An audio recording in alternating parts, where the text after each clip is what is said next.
kind of stuff that the elite players in the league do. He's in control right now. Buries a triple. Preseason P is back. Preseason P. Welcome to Celtics Post-Game Live, presented by your New England Ford dealers and Ford Trucks. Eddie House, Amina Smith here with you. The Celtics win this one against the Sixers, 112-101. Another fast-paced game, Eddie. 7 Celtics in double figures. Big picture, what stood out to you? Well, I just like the pace of it early on in the first half. Second half, some of the other guys, Porzingis, we didn't really see, Drew Holiday. But at the same time, it was an opportunity for the others to really shine and get an opportunity to try to earn minutes and try to earn a spot in this rotation. And that's what it's going to be. You're going to have to go deep. You're going to have to go real deep sometimes during the season, because we know Porzingis might be on the pitch count. We know that Al is going to be on the pitch count. We don't know what we're going to do with Jason and Jalen on a night in and night out basis. I know they want to be out there, but just the way the nature of this league right now, there's going to be other guys who are going to have to step up in certain games, and they'd be in January and February and the dog days of the season. You got to win those games for seeding purposes. You want to have Game 7 on your home court. So it's a great opportunity for those guys to go out there and prove their worth. The Celtics were also letting it fly from 3 in this matchup. 16 of 44. They shot 36% from beyond the arc. Eddie, what role did that 3-ball play in this matchup? Well, it was the biggest role. It was the biggest role. They came out. They were shooting crazy in the first half. It kind of tapered down in the second half. But what I did like about it, I like how they pushed the pace. They were able to get downhill. They were creating mismatches, whether it be by the dribble or whether it be by an action. If it's a dribble handoff, getting a guy a shot, or whether it just be walking into it like Drew Holiday did right there, reading the defense. So I did like the pace that they played with, especially in that first half. I thought they played with enough pace to give themselves opportunities to take advantage of the defense. And that 3-point shot played a big role for the Celtics last season. They live by the 3, they die by the 3 in some games. Do you think they carry this over into the regular season like we did see last season, and Joe Mazzulla emphasizing that? Well, let me keep it all the way 100, right? I do that anyway. Mm-hmm. So let me keep it all the way 100. I don't want to live by the 3 and die by the 3. I want the 3 to be a weapon. I want to live by defense and die by defense. Either we're going to break you or you're going to break us. And then everything else comes together. I think we have enough defensive versatility to where we are going to get enough shots, because you can create extra possessions by turning the ball over, making somebody take a bad shot in certain situations. But I think you got to work your offense. I do not want to see this team come in the same way they did last year, as far as live by the 3, die by the 3. I think it's got to be the flip side.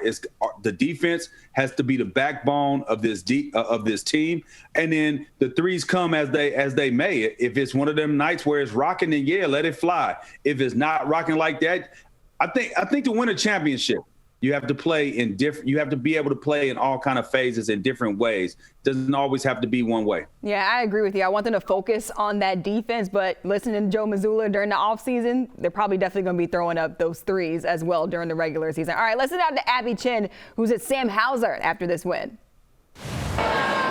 Sam, congratulations on the win. A slow start shooting for you in this preseason. What got you going?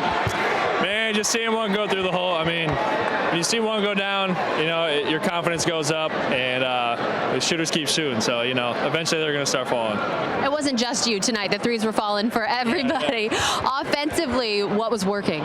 No, we had good ball movement the whole night. Good player movement, off ball as well, and really just playing hard, playing with a purpose, and playing together. I think all that combined kind of showed tonight on the scoreboard.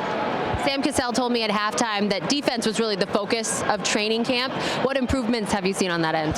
Yeah, I think our connectiveness, our talk, and our intensity overall, and our effort. I think we've really been preaching that in training camp throughout this point, and it's showing. Finally, another big game for your friend Peyton Pritchard. Oh, yeah. You worried that the extension, all this success is going to go to his head? He's going to start riding bus 3, break up the bus 1 boys? He's a bus 1 boy at heart. But no, he deserves that. He works his tail off every single day, so he deserves that extension. And what's coming for him this year is really exciting. So I'm excited to be a part of it. Sam, thank you very much. Congratulations. All right, he says shooters keep shooting, and that's what Sam Hauser did in this matchup. 15 points, 4 rebounds, 3 assists. He also had a block and a steal. Sam Hauser was all over the floor. But, Eddie, where was his biggest impact? Well, shooting the basketball, and that's what he's going to be asked to do. And right there, I mean, and getting better in playmaking. And he talked about that when we did the live stream at Media Day. He talked about becoming a better player, understanding being a better defensive player as well, understanding don't have so much happy feet, understanding exactly what you're doing with your body. And then offensively, you have one thing. They want you to come in and shoot the three. Make plays, yeah, that's great. You know, all those things are great. But when you get your opportunity, you out on the court, you got to knock down that shot. And he did that tonight. Sam Hauser talked about it in that interview with Abby. He said he had to just see one go through the hole. As a shooter, how important is it to kind of see that ball go in the basket in order to get going? Well, I mean, that's the only way you know you can get going if it go in. If it don't, you used to be like, now I'm still missing. Damn, it's one of those nights, right?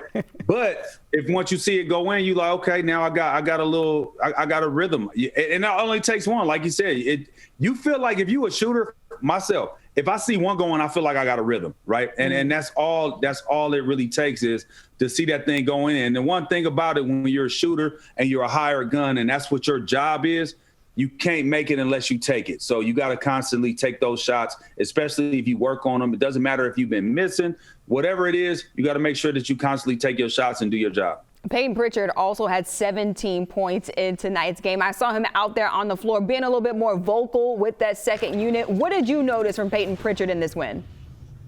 Well, what I've been noticing, I've always been a Peyton Pritchard fan. I watched him in Oregon. I covered some of the games back in the Pac-12. I remember him and my son going at it one of those games. And one thing I did like, he's a competitor. He's going to go out there and he's going to play. He's going to lay it on the line. He's going to play as hard as he wants to win the game. And you can see that he's added to his game. He's gotten better from the moment he's stepped into the building in Boston to right now. You can see the growth as a player. And that's because that's a testament to his work ethic, and just his professionalism that he has, because a lot of times he thinks that he's coming in and then next thing you know, it's like, oh man, I'm back to third guy, fourth guy on the depth chart. But he keep his head down and he keeps plugging. Preseason P, as Drew Carter calls them, as we welcome them into the show, both Scal and Drew Carter. Scal, I'll start with you. Just what are you learning about this Celtics team now that they're finished with their third preseason game? So all I care about outside of the top six are, can you make shots? Do you have an NBA skill? Are you defending? Are you rebounding? And we're seeing these guys make shots.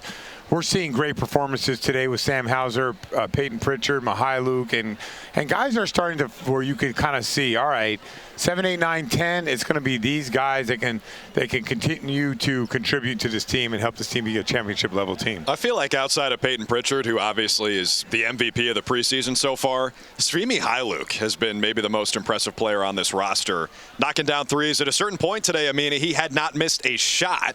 He was 4 for 4 from the floor, 3 of 3 from downtown, knocked down a couple of free throws as well. And he's defending, and that's all despite the fact that his wingspan, as he told us, is shorter than his actual height. Yeah, and he's a good basketball player. He's not just a shooter. Like, he can come off screens, he can give it up, run that chase action. We saw him play a couple possessions at the point. So versatility is the name of the game nowadays, and he has a NBA skill as a shooter.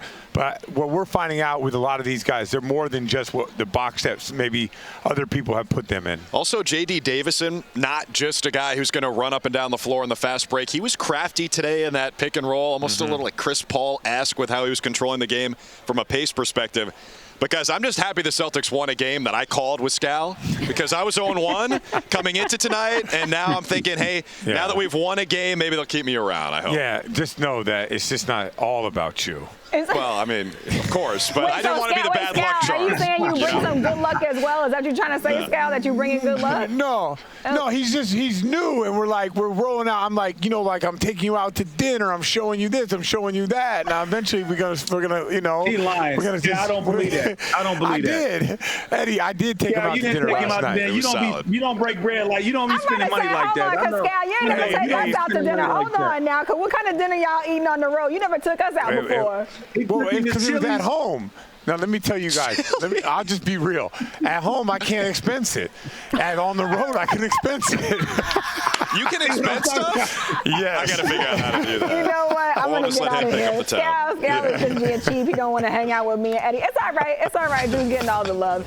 All right, thanks so much, guys. A look at that final score out there in Philly, 112-101.